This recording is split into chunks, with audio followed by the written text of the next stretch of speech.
बिस्मिल्लाहिर्रहमानिर्रहीम, अस्सलाम वालेकुम। आप देख रहे हैं sports flix cricket world cup special और मैं हूं हमजा शफीक। तो जनाब, क्रिकेट वर्ल्ड कप में अफगानिस्तान के खिलाफ नीदरलैंड को टॉस जीतकर पहले बैटिंग का फैसला जो है वो महंगा पड़ गया और जल्दबाजी में रन के चक्कर में 4 खिलाड़ी रन आउट हुए। पूरी टीम 179 रन पर पवेलियन लौट गई और 180 रन का टारगेट दे दिया गया है। ग्रीन शर्ट्स की मेगा इवेंट में बका की जंग जारी है।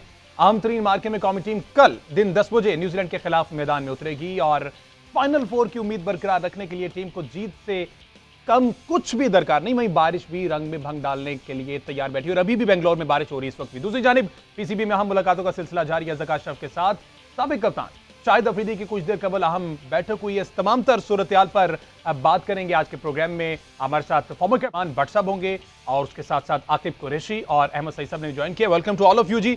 मुझे अजान की ब्रेक लेनी है, अजान के बाद वापिस आते हैं और अपनी डिस्कशन को प्रॉपर आगाज करते हैं उसका। स्टे विद अस।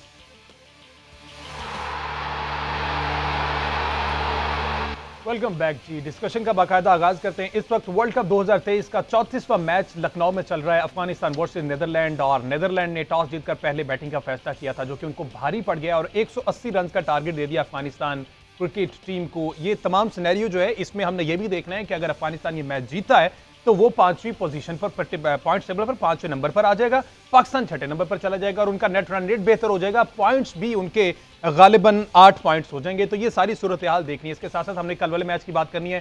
श्रीलंका और इंडिया, मेरा ख्याल श्रीलंका ज़हनी तौर पर इंडिया से हार तस्लीम कर चुका है तमाम फॉर्मेट्स में, तमाम कोई भी टूर्नामेंट हो उस पर बात करनी है। फॉर्मर कैप्टन सलमान भट्ट साहब हमारे साथ मौजूद हैं, उन्हीं से गुफ्तगू का आगाज करते हैं। भट्ट साहब, लखनऊ का स्टेडियम, यहां पर तो अच्छे खासे रन बनते हैं, 180 रन का टारगेट दिया गया। जल्दबाजी का शिकार दिखाई दिया, हमने देखा कि 4 तो रन आउट ही हुए। देखिए, डेफिनेटली मिसअंडरस्टैंडिंग जो है वो हुई है और 4 प्लेयर्स, और जिसमें से 3 वो जो सेट हो चुके थे और चौथे जो बेहतरीन बैट्समैन है उनके कप्तान भी हैं। तो चारों जो बैटर्स बड़े रन्स कर सकते थे या बड़े स्कोर की तरफ टीम को ले जा सकते थे वो रन आउट हुए और जिस टीम के इतने सारे रन आउट हो जाएं तो फिर बड़ा मुश्किल होता है उनका मैच में वापस आना। बिल्कुल। और अभी 180 एक छोटा सा टारगेट है जो कि अफगानिस्तान जिस तरह से ये जाने जाते हैं अटैकिंग क्रिकेट खेलते हैं, तो आप समझते हैं, मेरा ख्याल ओपनिंग पे जितना अग्रेसिव है इनका वही पूरा करने की अहलियत रखता है। देखिए, अगर वो खड़े रहे तो बिलाशुबा पूरा कर सकते हैं। उन्होंने पाकिस्तान जैसी बॉलिंग के खिलाफ भी अच्छी पार्टनरशिप लगाई है और टीमों के खिलाफ, इंग्लैंड के खिलाफ भी बहुत अच्छा खेले हैं। स्पेशली गुरबाज जो हैं उनके साथ रहमत शाह ने भी अच्छी इनिंग्स खेली हैं। फिर उनके कप्तान हशमत शाहिदी पिछले दोनों मैचेस में क्रंच सिचुएशंस में उन्होंने मैच को फिनिश किया, आके वो प्रेशर को खुद लिया उन्होंने। तो ये बड़े अच्छे साइंस हैं किसी भी बैटिंग साइड के लिए, जब उसके टॉप के 3-4 बैटर्स जो हैं वो थ्रू आउट खेलें और उनमें से एक आध प्लेयर जो है वो एंड तक बीच में रहे, तो फिर होता यही है कि वो जो भी टोटल चाहिए हो वो अचीव कर लेते हैं उसको। और सब हमने देखा अफगानिस्तान की टीम की बात करें तो ये 2023 में जो इस साल में ट्रेंड रहा है उनका, टॉप 3 जो है वो ज़्यादा स्कोर करते रहे हैं और लकीली जो है उनके जो क्रंच प्लेयर, मिड जो उनके प्लेयर हैं मिडल ऑर्डर के, वो अब क्रंच टाइम पे आकर जो है वो स्कोर करना शुरू हो गए। हशमतुल्लाह शाहिदी ने भी स्कोर किया और उसके साथ साथ उमर ज़ही, अज़मतुल्लाह उमर ज़ही जो है वो भी स्कोर करना शुरू हो गए। ठीक है। और बट साहब, जिस तरह से हम ये बात कर रहे हैं, हमने देखा कि मोहम्मद नबी ने आज 3 खिलाड़ियों को आउट किया और मोहम्मद नबी मेरा ख्याल वो वाहिद प्लेयर हैं जो अफगानिस्तान टीम जब बनी थी तब से लेके अब तक है, तो मेरा ख्याल क्रिकेट को अच्छा खासा समझ गए हैं। IPL खेलते इन कंडीशंस को भी अच्छा खासा समझते हैं। तो 3 खिलाड़ी आउट किए हैं इस एज में भी, एज अल्लाह जाने उनकी क्या है, लेकिन सीनियर प्लेयर है तो वो अच्छे खासे समझ गए तमाम ओपोनेंट्स को। देखिए, बहुत ही एक कह लें कि ज़्यादा एक्सपीरियंस रखते हैं वो और सारी दुनिया की लीग्स में खेलते हैं। यही नहीं कि सिर्फ IPL खेलते हैं, बिग बैश में भी खेलते हैं, PSL में भी आपको नज़र आए हैं। तो दुनिया की जहाँ जहाँ टॉप क्रिकेट लीग्स होती हैं वहाँ वहाँ खेलते हैं। अफगानिस्तान के लिए तमाम मैचेस वो खेलते हैं और जैसे आपने कहा कि एक तवील अरसे से वो अफगानिस्तान को भी रिप्रेजेंट कर रहे हैं। और सबसे बड़ी बात है कि एज तो एक नंबर होती है, आप उनकी फिजिकल फिटनेस देखिए कितनी शानदार है। और एशिया कप में उन्होंने अपने बल्ले के साथ भी बहुत अच्छी इनिंग्स, कुछ ऐसी इनिंग्स उन्होंने दिखाई थी जो कि बहुत ही शानदार थी और पूरे ऑलराउंडर हैं वो। तो देखिए, इस तरह का प्लेयर जो है वो किसी वक्त भी अपनी टीम के लिए बड़ी परफॉर्मेंसेस दे सकता है। 4 रन आउट हुए हैं और उसके बाद सबसे ज़्यादा जो विकेट्स हैं वो मोहम्मद नबी ने लिए आज। बिल्कुल। अच्छा आकिब, जब एशिया कप के लिए अफगानिस्तान टीम यहाँ मौजूद थी, आपने कैंप कवर किया, देखा सारी सूरत-ए-हाल, मोहम्मद नबी तब भी काफ़ी एक्टिव दिखाई दिए, तमाम ना सिर्फ बॉलिंग में बल्कि बैटिंग करते भी और मिलते मिलाते भी रहे बड़े। एग्जैक्टली हमजा, आप ठीक कह रहे हैं। इनका जो ट्रेनिंग सेशन था वो हमने कवर किया था। ये पूरे लड़के इनकी बड़ी रिस्पेक्ट करते हैं और इनको कैंप में भी नबी नहीं कहते या भाई नहीं कहते, इनको कहते हैं प्रेसिडेंट। अच्छा। प्रेसिडेंट कह के बुलाते हैं। और हम कैंप में भी हमने देखा कि जो असिस्टेंट कोच थे इनके, फिर जोनाथन ट्रॉट जो थे, सारे इनको असिस्ट कर रहे थे, ये सारा कुछ जो है उसको लीड कर रहे थे। तो इनका बड़ा असर और सरूख है उधर भी। मैं तो समझता हूँ कि अफ़गानिस्तान की क्रिकेट को चलाने वाले ही यही हैं, क्योंकि एक रिपोर्ट भी यही है कि एक टाइम ऐसा आया था जब अफ़गानिस्तान क्रिकेट बोर्ड डिफ़ॉल्ट कर गया था, तो ये अपने पैसों पे पूरा टूर इन्होंने एक इंटरनेशनल करवाया था टीम का। तो ऑब्वियसली इतनी बड़ी खिदमत हैं उनके लिए, पूरे दुनिया में लीग्स खेल चुके हैं, अपनी टीम के लिए, नेशनल टीम के लिए इतना परफॉर्म कर चुके हैं। तो रिस्पेक्ट का एलिमेंट भी है और साथ एक्सपीरियंस का एलिमेंट भी है और उसके बाद परफॉर्मेंस का एलिमेंट भी है, जिसकी वजह से ही यूनिक पा जा रहे हैं। अच्छा, हम तो मोहम्मद नबी के हवाले से दिलचस्प बात यह है कि मोहम्मद नबी जो है अफगानिस्तान की नेशनल टीम और जो लीग्स वगैरह की मैंने बात की, मोहम्मद नबी 35 मुख्तलिफ टीमों की जानिब से अब तक क्रिकेट खेल चुके हैं। और मोहम्मद नबी जो है वो 43 डिफरेंट नेशंस के अगेंस्ट डिफरेंट फॉर्मेट के मैचेस जीत चुके हैं। तो बाबा क्रिकेट तो ये हुए फिर बाबा क्रिकेट अगर कहा जाए तो ये गलत नहीं होगा। बट साहब, जैसे मिस्टर प्रेसिडेंट हर तरह की लीग्स खेले हुए, इतने सारे ओपोनेंट्स को फेस किया हुआ है, ये वो उनमें शामिल है उन क्रिकेटर्स में जो कि पाकिस्तान आकर हमने देखा रमजान टूर्नामेंट खेला करते थे, जिस तरह से आप बताया करते थे कि ये तमाम जो अफगानिस्तान के प्लेयर हैं ये पाकिस्तान से इनकी ग्रूमिंग हुई है, जो पॉलिश हुए हैं, पाकिस्तान कस्टम्स का हिस्सा रहे हैं।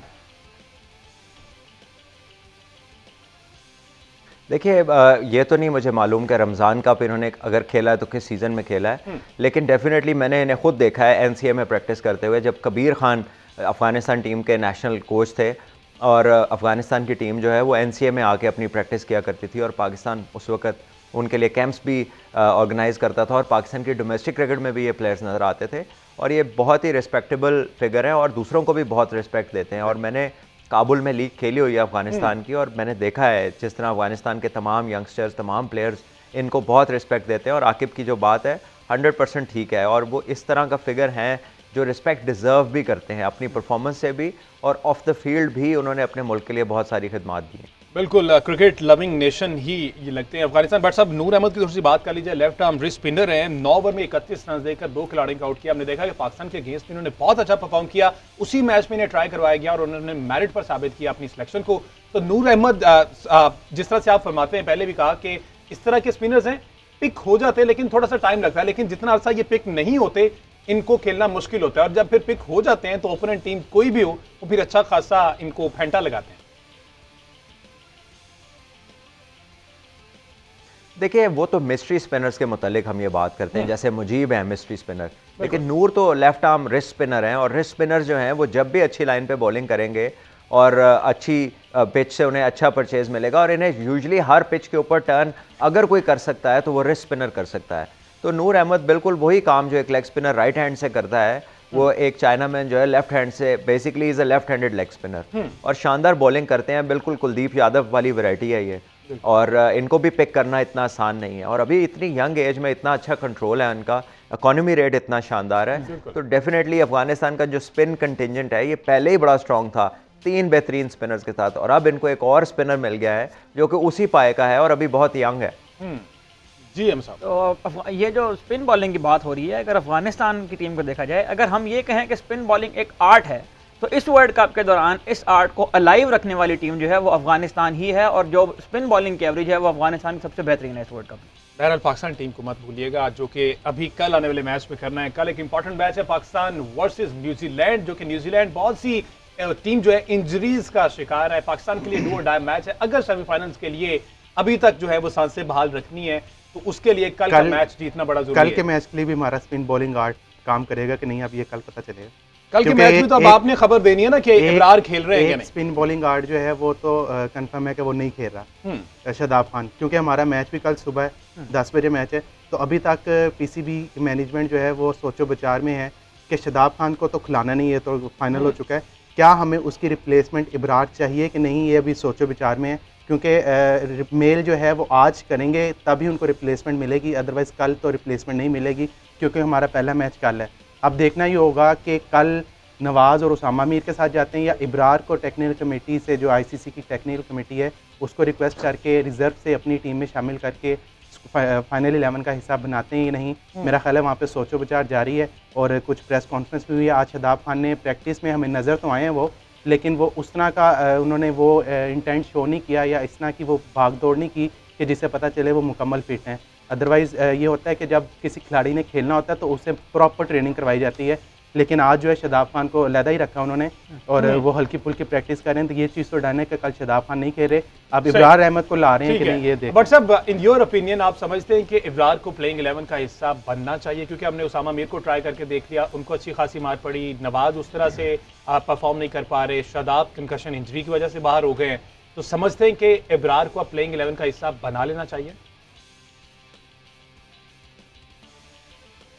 देखिए दूसरे फ्रंट लाइन स्पिनर तो वही होंगे उसामा के साथ, क्योंकि आगा सलमान जो है वो ठीक है, उनका बहुत तजर्बा है, लेकिन बेसिकली वो एक फ्रंट लाइन स्पिनर नहीं है, वो एक ऑलराउंडर है। ऑल्दो कि वो फर्स्ट क्लास क्रिकेट में बहुत सारी बॉलिंग करते हैं। इफ्तिखार भी जो है एक बैटर है जो कि डिसेंट बॉलिंग कर लेते हैं, लेकिन अगर आपको 2 प्रॉपर स्पिनर्स चाहिए तो फिर आपको इब्रार के साथ जाना पड़ेगा। और मेरे लिए ये बड़ा हैरानकुन है कि अभी तक इस पे सोच विचार हो रहा है, क्योंकि इंडिया तो वैसे भी हमसे आधा घंटा आगे है, तो ऑलरेडी शाम पड़ चुकी है और मैच सुबह है, सुबह 10 बजे मैच स्टार्ट होना है। तो ऐसे में तो अभी तक प्लेयर को पता होना चाहिए कि वो इतना बड़ा, उसका वर्ल्ड कप का डेब्यू होना है और पाकिस्तान का मस्ट विन गेम है। सो चाहे न्यूजीलैंड की इंजरीज हैं, चाहे उनके लिए मुश्किलात हैं, लेकिन पाकिस्तान के लिए प्रेशर है इस गेम में। तो एटलीस्ट जो भी आपकी प्लेइंग 11 है उसको पता होना चाहिए कि कल उन्होंने क्या करना है, अपने रोल्स का पता होना चाहिए, और उसके लिए ज़रूरी है जानना कि वो मैच खेल रहे हैं या नहीं खेल रहे। सही। अच्छा बट साहब, जिस तरह से नूर अहमद आउट ऑफ नोवेयर आके जिस तरह से परफॉर्म कर गए और स्टिल परफॉर्म कर रहे हैं, आप समझते हैं अभी तक जितने मैचेस हमने देखे, कंडीशंस को आपने देख लिया, विकेट जिस तरह से बिहेव कर रही है वो आपने देख लिया, आप समझते हैं इब्रार इन कंडीशंस पर नूर अहमद जिस तरह से परफॉर्म कर रहे हैं, इब्रार भी उस तरह से एक परफॉर्मेंस बेस्ड उनकी इनिंग्स बन सकती है? देखिए विकेटें तो इब्रार भी ले सकते हैं, इसमें कोई दो राय नहीं है, लेकिन इब्रार रिस्ट स्पिनर नहीं है, वो फिंगर स्पिनर है और मिस्ट्री बॉलिंग करते हैं। और मिस्ट्री बॉलिंग में बहुत लंबा टर्न नहीं होता, लेकिन मिस्ट्री बॉलिंग का कमाल यह है कि हाथ से पिक करना उसे मुश्किल है। लेकिन गालिबन न्यूजीलैंड की टीम भी उन्हें पाकिस्तान में टेस्ट सीरीज के दौरान खासी बैटिंग कर चुकी है, if I am not wrong. मेरा ख्याल है कि वो खेले थे न्यूजीलैंड के खिलाफ सीरीज, अबरार अहमद और उनके बैटर्स भी जानते हैं कि वो क्या करेंगे। So I don't know ji, Pfizer तो हासिल किया था, लेकिन कितने रन्स हुए थे, कितनी देर उन्होंने उनके खिलाफ बैटिंग की थी, तो मिस्ट्री का जो एलिमेंट है वो कितनी देर रहता है उससे आप गेज कर सकते हैं। देखिए आपके जो रिस्ट स्पिनर्स हैं उनको तो एक कह लें कि अच्छी लाइन पे बॉल करें तो खेलना मसला है, लेकिन मिस्ट्री स्पिनर्स हमने कल देखा कि थिक शाना बाकियों के खिलाफ बड़ी अच्छी उन्होंने बॉलिंग की, लेकिन कल जब उन्हें बैटर्स को पता था कि इनका बॉल किस तरफ जाएगा तो बिल्कुल भी वो इफेक्टिव नहीं लगे। तो यही वो चीज़ है, लेकिन इब्रार को फिर भी कोई बहुत ज़्यादा नहीं खेला हुआ, मेरा ख्याल है पाकिस्तान को उन्हें मैच खिलाना चाहिए। इस हवाले से जनाब जो डायरेक्टर है हमारे मिकी आर्थर, उन्होंने भी कुछ फरमाया आज मैच से पहले और काफ़ी पुरुम्मीद हैं। कुछ क्लैश इस तरह से आ रहा है कि वो कहते हैं कि हम इन कंडीशंस को पहली दफ़ा देख रहे हैं, ये नई कंडीशन है, लेकिन टीममेट्स ये कहते हैं, टीम ये कहती है कि हम तो यूज टू हो गए हैं ये सारी चीज़ें। क्या कहा उन्होंने, मज़ीद दिखाएं जी। जनाब ये वो प्रेस कॉन्फ्रेंस थी जो मिकी आर्थर की जानिब से की गई। अगर शादाब के हवाले से बात की जाए तो उन्होंने कहा कि इनिशियली जो उनका टेस्ट है वो क्लियर आया है, लेकिन देखना ये कि वो अभी खेल सकते हैं, यानी अभी वो डाउटफुल है, उनको बाहर करने को तैयार भी नहीं है वाइस कैप्टन को। और इब्रार के हवाले से भी उन्होंने कुछ नहीं ऐसा उस तरह से बताया कि हम उन्हें कर सकते हैं। बट साहब डायरेक्टर साहब कह रहे हैं कि कंडीशंस जो है वो हमारे लिए नहीं है, हम जिस तरह से परफॉर्म करना चाह रहे थे अनफॉर्चुनेटली नहीं कर पाए, लेकिन प्लेयर्स ये कहते हैं कि हम तो यूज टू हो गए हैं, हम ये सारी कंडीशंस हमने देखनी है, एक ग्राउंड से दूसरे ग्राउंड, वहां से फिर वापस इधर। किसका स्टेटमेंट सही है? देखिए काफ़ी सारे प्लेयर्स का एक ही एजेंट होता है ना, तो जब वो किसी चीज़ पे सबके लिए ट्वीट करता है तो एक आधे लफ्ज़ का फ़र्क होता है। मुझे लगता है मिकी को भी वही कुछ लिख के दे रहे हैं, क्योंकि इनकी भी अगली पिछली बातों में फ़र्क कोई नहीं है। ये अभी तक वेन्यूज़ और अडेप्टेबिलिटी की बात कर रहे हैं, तो भैया सारी टीमें इंडिया में अडेप्ट कर रही हैं जो बाहर से आई हैं, तमाम टीमें डिफरेंट वेन्यूज़ में खेल रही हैं, कोई पाकिस्तान अकेला नहीं खेल रहा। पाकिस्तान को तो फिर भी एक एक स्टेशन पे 2-2 3-3 मैच मिल रहे हैं। ये बड़ी बिलो पार स्टेटमेंट्स है एक हेड कोच के लिए। मुझे समझ नहीं आता कि अगर इन्होंने यही करना है तो इन्हें क्यों प्रेस कॉन्फ्रेंस में भेजते हैं। ये आके अभी तक हमारे लिए नया वेन्यू है, लड़के उसको एम्ब्रेस करें, इन बातों का क्या मकसद है? आप शादाब पे आप श्योर नहीं है, आप प्लेइंग 11 के ऊपर आप श्योर नहीं है कि पता नहीं क्या होगा। वो जिस चीज़ पे आपको श्योर होना चाहिए यू हैव नो क्लू, और जिस बारे में आपको नहीं बात करनी चाहिए उस बारे में आप कह रहे हैं हम अडेप्ट करें।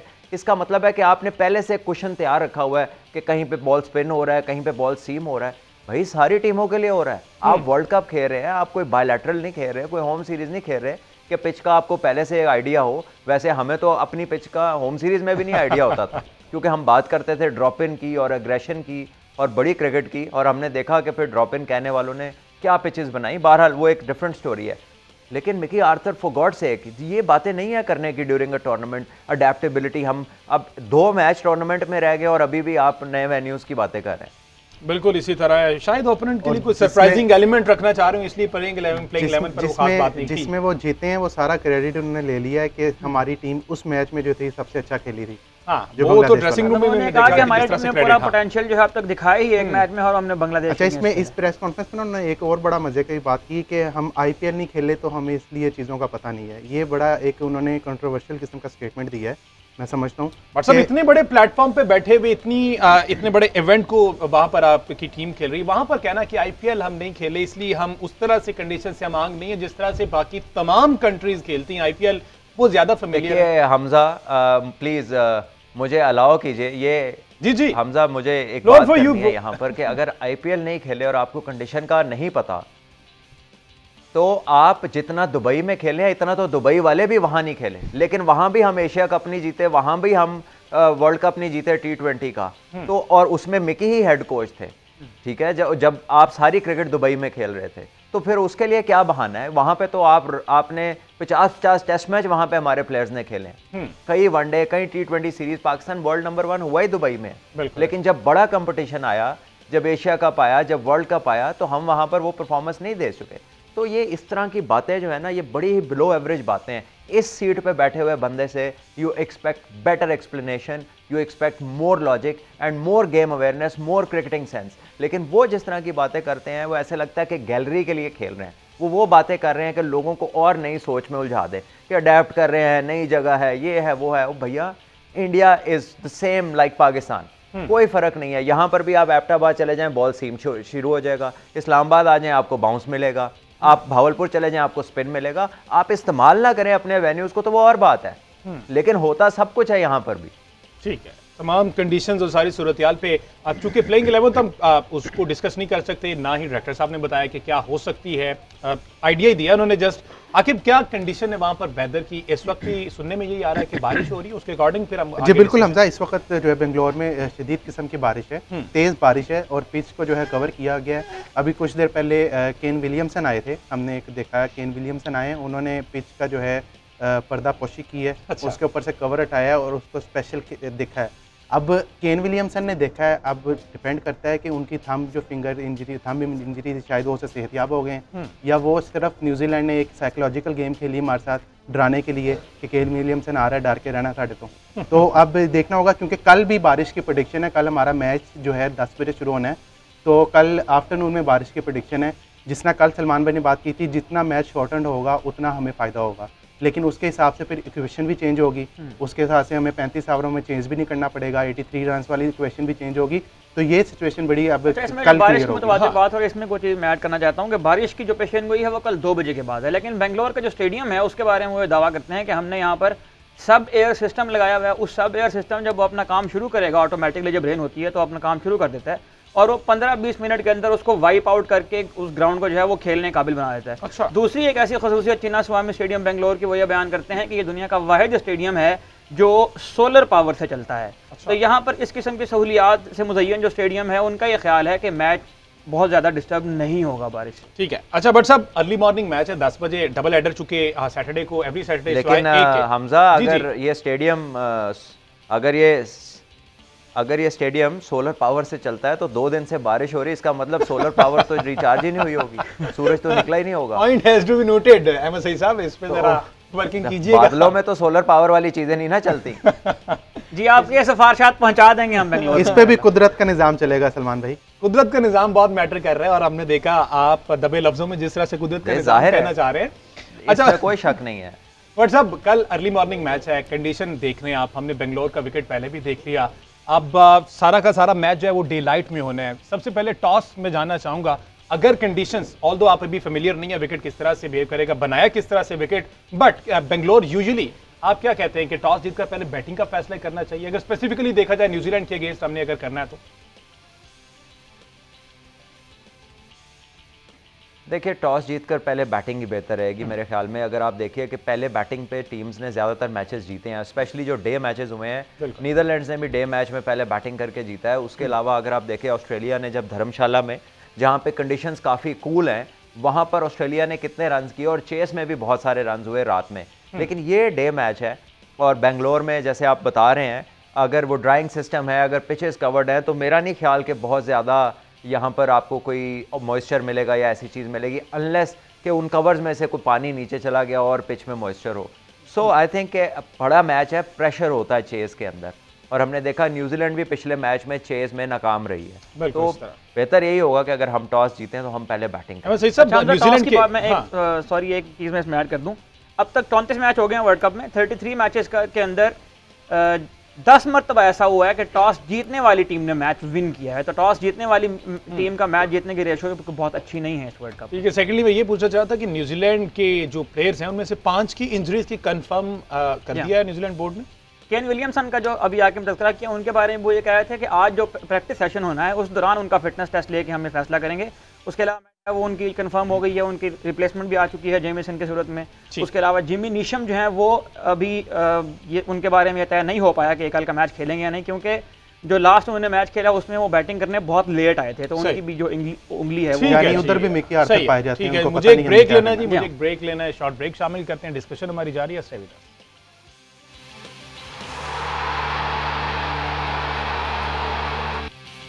Welcome back ji. बात हो रही है क्रिकेट वर्ल्ड कप के हवाले से और इस वक्त नीदरलैंड वर्सेस अफगानिस्तान एक इंपॉर्टेंट मैच चल रहा है, जो कि अफगानिस्तान का इसलिए हमारे लिए ज़रूरी है कि उनका हारना हमारे लिए ज़रूरी है। इसी वजह से ही हम सेमीफाइनल्स का जो रास्ता है वो हमवार हो सकता है। और अभी 31 रन बना लिए, खिलाड़ी आउट है और 8वें ओवर का खेल जारी है। हमने बात कर रहे हैं पाकिस्तान वर्सेस न्यूजीलैंड जो कल मैच होना है। टॉस पर हमने बात कर ली, सलमान भट्ट साहब ने कहा कि पहले बैटिंग का ही फैसला करना चाहिए।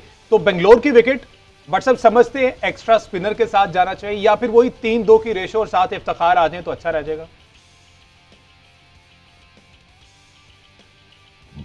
देखिए यूजुअली तो बेंगलोर में बड़े रन्स बनते हैं और हाई स्कोरिंग ट्रैक है, और मुझे नहीं पता कि पिच जो है वो कल कैसा होगा, क्योंकि इंडिया में हमने वेरिएशन देखी है पिचेस में। एक ही ग्राउंड में आपको स्पिन फ्रेंडली पिच भी मिलता है और आपको बहुत बैटिंग और या पेस फ्रेंडली पिच भी मिल जाता है। सो ये नहीं मालूम कि कल किस तरह के पिच पे मैच होगा। ऑब्वियसली फैसला तो पिच देख के कप्तान ने करना है, लेकिन अगर वो अच्छा बैटिंग ट्रैक होता है और जो बेंगलोर में जिसका कैरेक्टरिस्टिक ये है कि बड़े बड़े रन्स बने, तो फिर टॉस जीत के पहले बैटिंग बनती है। और अगर पिच कुछ और है तो फिर जाहिर है उसके हिसाब से आपने फास्ट बॉलर खिलाना है या एक्स्ट्रा स्पिनर खिलाना है, वो तो पिच देख के कप्तान ने फैसला करना है। ठीक है जी, फर्दर भी इस पर डिस्कशन करते हैं। एक इंपॉर्टेंट जो अभी टॉपिक चल रहा है पाकिस्तान में, PCB management committee Zaka Ashraf का कल जो कि लास्ट डे है, लास्ट डे उनका ऑफिस में है और ये तमाम तर सूरत हाल जो बनी हुई है। आज शाहिद खान अफरीदी ने ज़का अशरफ से मुलाकात की है। इससे कबल हमने देखा कि कल इंटरिम गवर्नमेंट आ चुके, तो अनवरुल्लाह काकड़ साहब से भी अफरीदी साहब मिले हैं। काकड़ साहब ने उनसे रिक्वेस्ट किया कि आप पीसीबी में कुछ किरदार अदा करें, जिस पर शाहिद अफरीदी ने टाइम लिया था कल कि मुझे ज़रा वक्त दें सोचने के लिए, और आज वो पीसीबी पहुंचे। ज़का अशरफ साहब से मुलाकात हुई, अंदरूनी कहानियां वाकिफ से जान लेते हैं क्योंकि ये भी कदाफी स्टेडियम में उस वक्त मौजूद थे और बाहर आके यकीनी तौर पर कुछ खबरें भी बाहर आई होंगी। आकिब फिर क्या तय पाया? हमजा, सबसे पहले तो ये कि कल जो है ना उनका ऑफिशियली लास्ट डे है ज़का अशरफ का, लेकिन कल के बाद वो उनको एक्सटेंशन मिलने जा रही है। अच्छा, जो वजारत बैनुल जी, मैं आपको ब्रेकिंग दे रहा हूँ, की खबर आ गई जी। वजारत बैनुल सूबाई राब्ता कमेटी की तरफ से कल शाम तक जो है नोटिफिकेशन जारी कर दिया जाएगा और इनको एक्सटेंशन मिलेगी। माइट भी पॉसिबल एक्सटेंशन इनको वर्ल्ड कप तक मिले, वर्ल्ड कप के फाइनल तक, अच्छा, ताकि उसके दौरान अपने मामला ये सीधे करने। उसके बाद कौन आता है वो बाद वाला सवाल है, लेकिन ये जो आज मीटिंग हुई है शाहिद अफरीदी की और ज़का अशरफ की, बड़ी इंपॉर्टेंट थी क्योंकि कल शाहिद अफरीदी जो है वो मिले निगरान वज़ीर आज़म अनवरुल्लाह काकड़ से। उनके मिलने के फ़ौरन बाद अनवरुल्लाह काकड़ साहब ने रब्ता किया ज़का अशरफ से, अच्छा, और उनको कहा क्रिकेट अपनी सीधी कर लें वरना कोई और आ रहा है। अब ये डोरियां, मैं आपको अगर शहर का नाम बता दूं, आगे आपको सब कुछ समझदार हैं, सलमान भाई को भी बताएं, ये डोरियां बलोचिस्तान से इस्लामाबाद से होते हुए लाहौर में आई हैं। अच्छा, कल हमारे पास बलोचिस्तान से इस्लामाबाद से होते हुए लाहौर में आई हैं। अब शाहिद अफरीदी की बात यहाँ पे मैं कर रहा हूँ। 3 दिन पहले यही शाहिद अफरीदी भाई थे हमारे, जिन्होंने एक टीवी चैनल पर बैठकर कहा था कि ज़का अशरफ अपने काम से काम रखें, चैनल मालिकान को फ़ोन करके अगर आपने शिकायतें लगानी है तो उससे पहले आप अपने काम को ठीक करें। आज वही शाहिद अफरीदी ज़का अशरफ से मिलते हैं।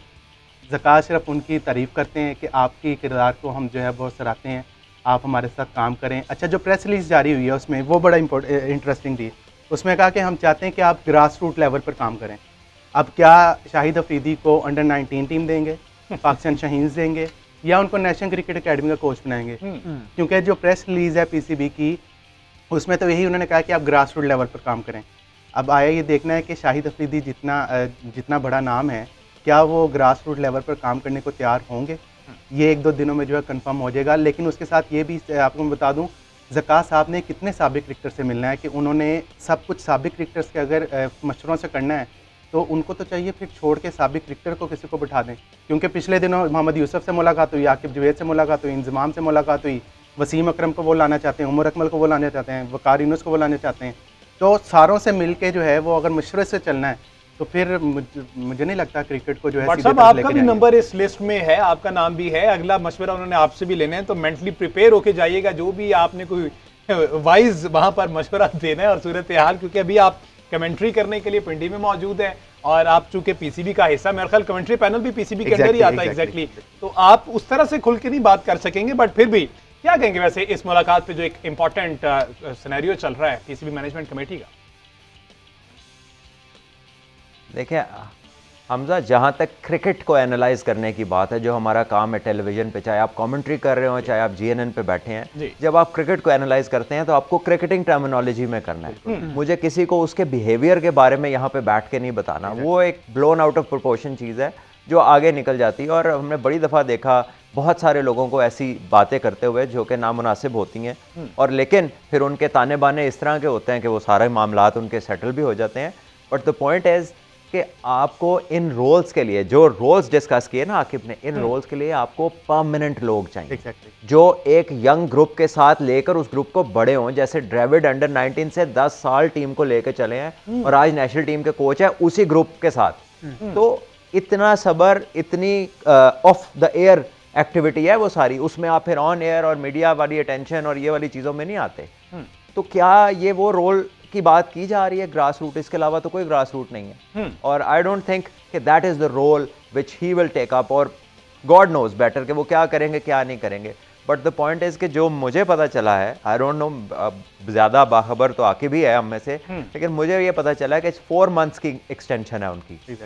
सही, 4 माह की एक्सटेंशन है ये। ठीक है। और प्रोबेबली उसमें कहीं ना कहीं मौका जो भी उनको दिया जाएगा तो देखते हैं वो क्या ऑप्ट करते हैं। बहरहाल ये है कि मशवरा करने में कोई हर्ज नहीं है, लेकिन काम मशवरे के बाद बिल्कुल। अच्छा, ये 4 महीने वाली इनको शायद वो जनरल इलेक्शन के साथ भी सलमान भाई यही कहना चाह रहे हैं कि जनरल इलेक्शन के साथ मिला देंगे ताकि वो एक परमानेंट कोई इंटरिम वजीर आजम आ जाए जो पैटर्न इन चीफ होता है, और वो फिर आके चेयरमैन पीसीबी लगाए, ना कि chairman PCB management committee. Which is good. ये अच्छा एक फैसला होगा अगर जहां पर इतना सब्र कर लिया वहां पर 4 महीने। देखिए 22 दिसंबर 2022 से हमारा कोई चेयरमैन नहीं है।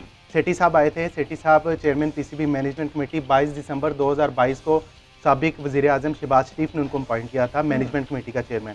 उसके बाद 6 महीने वो रहे, उसके बाद ज़का साहब आए।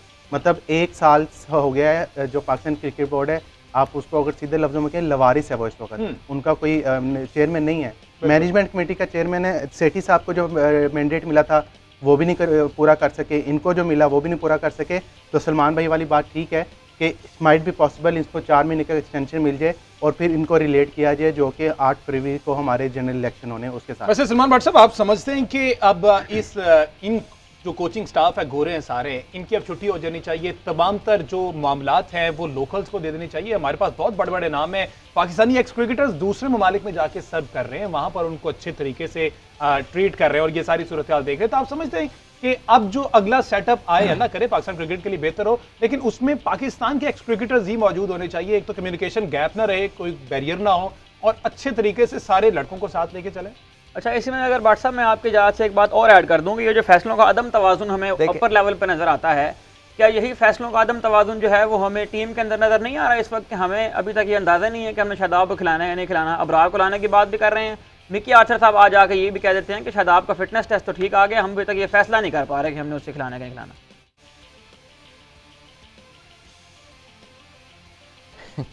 मिकी आर्थर साहब को क्या आप डिस्कस करना है? आई थिंक बात यह है कि आप कि जो ट्रिकल डाउन इफेक्ट है ना, फैसले करने की जो चीज़ है उसका इफेक्ट आता है ऊपर से नीचे हमेशा उसका इफेक्ट आता है। और इसी के साथ साथ जो पाकिस्तान क्रिकेट है, डेफिनेटली जब स्टेबिलिटी आएगी तो उस पर डिसीजन मेकिंग बेटर होगी। और जो कोचिंग स्टाफ की आपने बात की है, बहुत ज़रूरी है कि आप अपने लोगों को ट्रस्ट करें, आप अपने लोगों को कैपेसिटी बिल्डिंग करें आप उनकी, और वंस उनकी कैपेसिटी बिल्डिंग हो जाए तो फिर आपको कोई बाहर का बंदा वो ही नज़र आए जिससे आप कुछ सीख सकें। वो बंदे ना लाएं जो यहाँ से उल्टा अपनी सीवी बना के चले जाते हैं और उल्टा जाके वो दूसरी जगह पे लग जाते हैं कि जी पाकिस्तान के हेड कोच रहे हैं या पाकिस्तान के साथ काम किया। So we have to bring in people who are more relevant. पहले हम फिलेंडर को ले आए जो कभी T20 क्रिकेट में साउथ अफ्रीका ने उन्हें खिलाती थी, हमने उन्हें वर्ल्ड कप में अपने साथ लगा लिया। इसी तरह अब हम प्यूटेक को इंडिया ले आए जो इससे पहले कभी आए नहीं, इतना लंबा स्टे ही उनका इंडिया में कभी नहीं हुआ। तो हमारी जो ये कैपेसिटी बिल्डिंग है वो तभी होगी जब हमारे लोग यहाँ पे जाएंगे। अगर कोई बहुत ज़हीन आदमी हम बाहर से लाते भी हैं तो उसके आने का मकसद टीम की कोचिंग के साथ साथ अपने लोगों की कैपेसिटी बिल्डिंग भी होना चाहिए, ताकि कल को वो टेक ओवर करें। जैसे आपको इंडिया के ड्रेसिंग रूम में इस टाइम पे कोई बाहर का बंदा नजर नहीं आता, तमाम लोग उनके अपने हैं और डेडिकेटेड प्रोफेशनल्स हैं। बिल्कुल इसी तरह, बिल्कुल। अच्छा बट साहब, आकिब ने एक और नाम लिया था इस तमाम तर सूरत में, उमर अकमल भी कम बैक के उम्मीदवार हैं। आप उन्हें यकीनी तौर पर लाइव देख रहे हैं, ये टूर्नामेंट यकीनी तौर पर उमर अकमल खेल रहे होंगे। उनके फिटनेस पर बड़ी बात की जाती थी, मिकी ऑर्थर ने फिटनेस पर ही और कुछ बिहेवियर की बातें मिक्स करके उनको जब बाहर निकाला गया टीम से तो ये सारी सूरत बनी। अभी उनकी फिटनेस किस तरह से है? और उन्होंने हम देखा कायदे ट्रॉफी भी खेली और ये भी अभी खेल रहे हैं, तो परफॉर्मेंस बेस उनका कम बैक करना आप समझते हैं हो सकता है? देखिए, परफॉर्मेंस बेस्ड ही होता है कमबैक, और परफॉर्मेंस के बगैर कमबैक्स नहीं हुआ करते। और स्पेशली जब आप कह लीजिए कि मौके आपको मिल रहे हैं डोमेस्टिक क्रिकेट में, तो जितने वो रन्स करेंगे, आजकल वो कीपिंग भी कर रहे हैं, डेफिनेटली उससे भी उनकी फिटनेस बेटर होगी, क्योंकि 45 ओवर अगर आप कीपिंग कर रहे हैं और उसके बाद आपकी बैटिंग भी आनी है तो you have to be fit.